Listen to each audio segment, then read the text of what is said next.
Exercise 1.4ல் third sum represent the function ஒரு செட்டை கொடுத்துட்டாங்க. அந்த செட்டை எப்படி கொடுத்துருக்காங்க, ஆர்டர்ட் பேராக கொடுத்துருக்காங்க. அதை நம்ம என்ன பண்ணோம், ஆரோ டயக்ராமாவும் எழுதணும், அப்புறம் வரையணும், டேபிள் ஃபார்மில் எழுதணும், அப்புறம் கிராஃபாகவும் எழுதணும். ஓகேவா? இப்போது ஒரு செட்டை ஆர்டர் பேராக கொடுத்துருக்காங்கன்னா நம்ம என்ன பண்ணலாம், 2 செட்டாக பிரிச்சுக்கலாம் இல்லையா?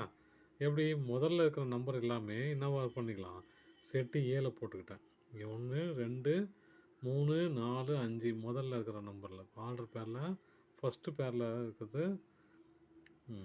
போட்டுக்கிட்டேன். பியில் பாருங்கள், பியில் செகண்ட் நம்பர் எல்லாமே போட்டுக்கிட்டேன். ரிப்பீட்டேஷன் வரக்கூடாது இல்லையா, அதெல்லாம் ஒரு 2க்கு ஒரு 2 தான் போட்டுக்கிட்டேன். 1 2 3 2 இருக்குது, ஆனால் இங்கே ஒரு 2 தான் போட்டிருக்கேன், ஏன்னா ரிப்பீட்டேஷன் வரக்கூடாது.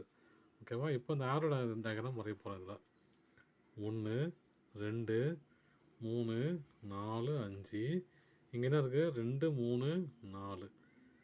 அப்போது இங்கே ஆர்டர் பேர் என்ன கொடுத்துருக்காங்க, இப்போ கொஷினில் பாருங்கள், 1க்கு 2, அப்புறம் 1க்கு 2, 2க்கு 2, 3க்கு 2, அப்புறம் 4க்கு 3, 5க்கு 4.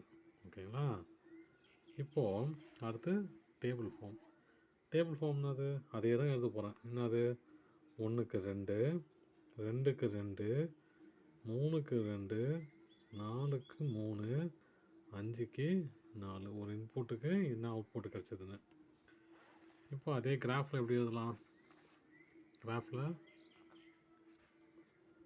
1,2 இல்லையா, 1ல் 2 1,2, அப்புறம் 2,2 2,2, அப்புறம் 3,2 4,3 5,4.